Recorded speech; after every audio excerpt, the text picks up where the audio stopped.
Hello Radha ગોપી ગંગા હાલો હાલો હાલો હાલો મારી માવો હાલો હાલો હાલો હાલો હાલો હાલો જોયું ભાઈ તમે આપણે જેમ જ ત્યાંથી ગાયનું ઓલો ખોયલું કિલો ત્યાંથી બધી ગાયું સૌના ખીલે જઈને ઊભી રહી જાય માણા કરતા હોશિયાર થયું આને ખાલી જીભ નથી હોતી નકર માણાથી પણ વધારે લાગણીશીલ અને સમજવું હોય છે માં સમજતા કહેવાય ભાઈ હા 100%. ભાઈ ચોથી પેઢી છે એમના વડવાઓથી ગીર ગાયની રખેવાળી કરે છે દેખભાલ કરે છે અને આ બહુ મોટી પ્રિમાઇસીસ છે જ્યાં ગાયોને એમ કહો ને હરવા ફરવા ચરવાની બધી જ મજા અહીંયા એમને મળે છે.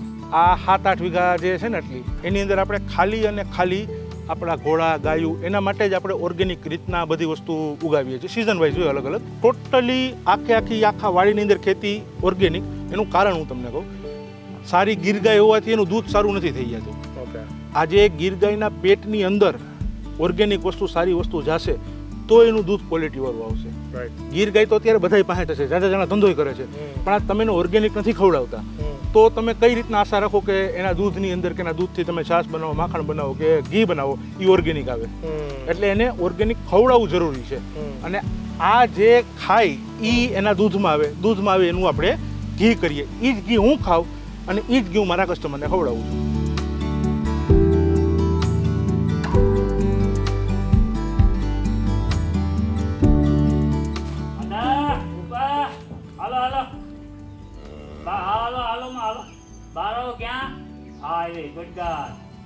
હાલો હાલો બેટા હાલો ગુડ ગાર્ડ અદે રાજુ હા આવે આબા હાલો બેટા હાલો જઈ જજે હાલો હાલો અલે હલો રાધા ગોપી ગંગા હાલો હાલો હાલો હાલો મારી માવો હાલો હાલો હાલો હાલો હાલો હાલો હાલો હાલો જોયું ભાઈ તમે આપણે જેમ જ ત્યાંથી ગાયનું ઓલો ખોયલું કિલો ત્યાંથી બધી ગાયું સૌના ખીલે જઈને ઊભી રહી જાય. કોઈ પણ ગાયને આપણે ત્યાંથી ત્યાં લઈને ના જવી પડે કે ભાઈ અહીંયા તમારી જગ્યા તમે મૂકો એટલે બધા સૌની જગ્યાએ જઈને ઠેકાણા ઉપર રહી જાય. માણા કરતા હોશિયાર થયું આને ખાલી જીભ નથી હોતી નકર માણાથી પણ વધારે લાગણીશીલ અને સમજવું હોય છે.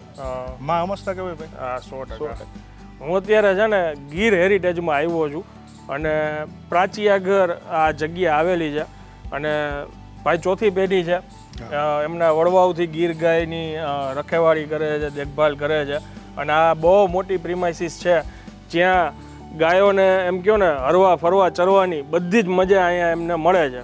સાહેબ આ એક્ઝેક્ટ લોકેશન ક્યાં આવેલું છે? આપણે રાતીધાર ગામ આવે તાલાળાથી થોડુંક થાય રાતીધાર ગામના સીમાડાની અંદર જ આપણું ફાર્મ છે. ઓકે. અને આ ફાર્મ કેવડું હશે? આપણે 100 વીઘાની આસપાસનું ફાર્મ હશે. બાપુને જોઈને તમને લાગતું નહીં હોય કે એમને કાંઈ બીજી જરૂર હોય. આ એમના ખાલી શોખથી જ પાર્ટ ટાઈમ એમનો બિઝનેસ છે ને એમ કહી શકાય. ઘી બનાવે છે અને આખી પ્રિમાઇસીસ અમે અહીંયા ગઈકાલના આવેલા છીએ અને પ્રિમાઇસીસ આખી જોઈ અને કેવી રીતે ગાયોને રાખે છે ને એ આજે ખરેખર ઘણા લોકોને જોવા જેવું છે. કોઈને આ ફિલ્ડમાં આવવું હોય ને તો બી ઘણું ઉપયોગી થશે પણ હું એમ કહીશ કે ખાલી ધંધો કરવા માટે તમે ગાયોને રાખતા હોય ને તો એ ના રાખવું અને કેવી રીતે ગાયોને રાખવી જોઈએ ને એ આ બાપુ આગળથી શીખવાની જરૂર છે. રાજદીપસિંહ ગોયલ એમનું નામ છે, બહુ નાની ઉંમર છે, 29 વર્ષ એમની ઉંમર છે અને સારો એવો બિઝનેસ કરે છે. હવે આપણે એમની પ્રિમાઇસીસની આખી ટૂર કરશું. બાપુ અત્યારે આપણે જે જગ્યાએ ઊભા છીએ આ બધી મેઇન ગાયો અહીંયા બાંધેલી હોય છે આપણે અને હું એ એક વસ્તુ જોઉં છું કે આ જમુના રાધા ગોપી ગંગા આ બધા નામ લખેલા છે એટલે આ ગાયોના નામ લખેલા છે.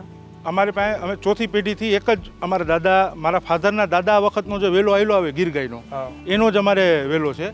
એટલે જે ગાય કે વાછડો જે સમયે જન્મે એ સમયની કુંડલી પ્રમાણે એ લોકોનું નામ રાખેલું છે. અને રાધા છે તો રાધાની જગ્યાએ આવીને ઊભી રહે. એ જમુનાની જગ્યાએ ના જાય, ગંગાની જગ્યાએ ના જાય, એ એના આભાની જગ્યાએ ના જાય, એની જગ્યાએ અહીંયા જ આવીને ઊભી રહે. નેમ પ્લેટ સહિત આપણે રાશિ પ્રમાણે કાયદેસર બધા આપણા પશુનું ને માતાઓનું નામ રાખીએ છીએ. ઓકે આનંદભાઈ, આ આપણે છે ને જુવાર છે બરોબર, એની પાછળ આપણે બુલેટ ઘાસ છે. ઓકે. એની પાછળ ઝીંઝુઓ છે. આ 7-8 વીઘા જે છે ને એટલી એની અંદર આપણે ખાલી અને ખાલી આપણા ઘોડા ગાયું એના માટે જ આપણે ઓર્ગેનિક રીતના બધી વસ્તુ ઉગાવીએ છીએ સિઝન વાઇઝ હોય અલગ અલગ. અહીંયા આપણે આટલા વિસ્તારની અંદર તો ખાલી ગાયું માટે, એની પાછળ આપણે જે ખેતી કરીએ એ પણ આપણે આખી ઓર્ગેનિક જ કરીએ. કેળ થઈ ગઈ કે હમણાં મગફળી વાવી, મગફળી આપણે ટોટલી આખા વાડીની અંદર ખેતી ઓર્ગેનિક. એનું કારણ હું તમને કહું, સારી ગીર ગાય હોવાથી એનું દૂધ સારું નથી થઈ જતું. ઓકે. આજે ગીર ગાયના પેટની અંદર ઓર્ગેનિક વસ્તુ સારી વસ્તુ જશે તો એનું દૂધ ક્વોલિટીવાળું આવશે. રાઈટ. ગીર ગાય તો અત્યારે બધા પાસે ઝાઝા જણા પાસે છે, ઝાઝા જણા ધંધોય કરે છે, પણ આ તમે એનું ઓર્ગેનિક નથી ખવડાવતા તો તમે કઈ રીતના આશા રાખો કે એના દૂધની અંદર કે એના દૂધથી તમે છાશ બનાવો, માખણ બનાવો કે ઘી બનાવો એ ઓર્ગેનિક આવે. એટલે એને ઓર્ગેનિક ખવડાવવું જરૂરી છે. અને આ જે ખાય એ એના દૂધમાં આવે એનું આપણે ઘી કરીએ. એ જ ઘી હું ખાઉં અને એ જ ઘી હું મારા કસ્ટમરને ખવડાવું છું.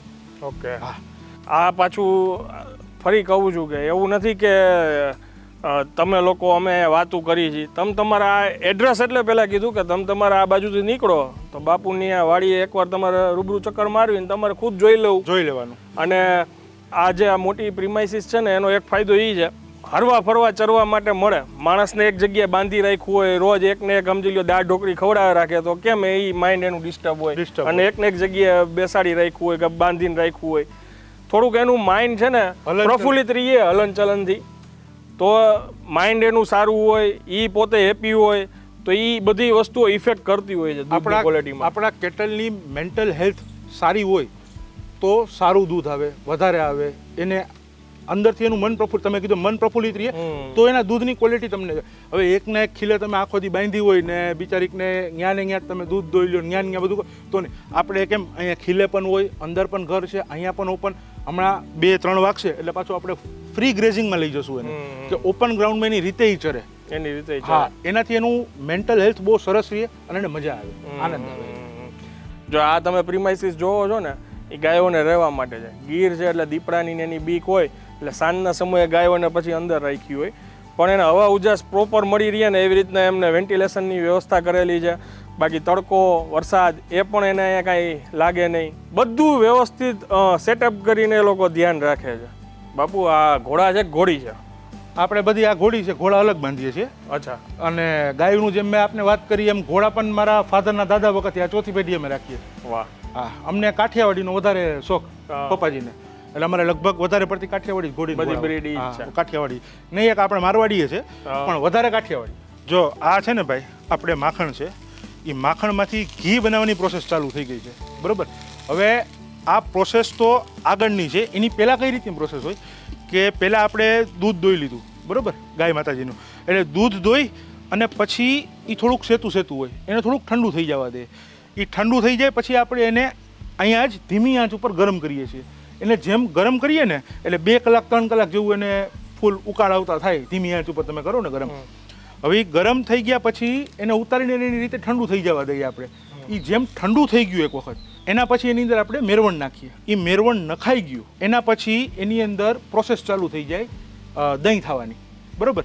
એટલે એ જેમ જ દહીં થઈ જાય છે, એ દહીં થઈ જાય પછી આપણે વલોણા છે, એ વલોણાથી આપણે એને મથી અને એમાંથી માખણ છૂટું પાડીએ. ને એ માખણ જે છૂટું પડે એ માખણ આપણે ભેગું કરીએ અને પછી એનું આપણે આ પ્રોસેસ જે ચાલુ છે અત્યારે અહીંયા એ પ્રમાણે એને ઘી બનાવીએ. અને જેમ ઘી બની જાય પછી એને ઠંડુ થવા દઈએ.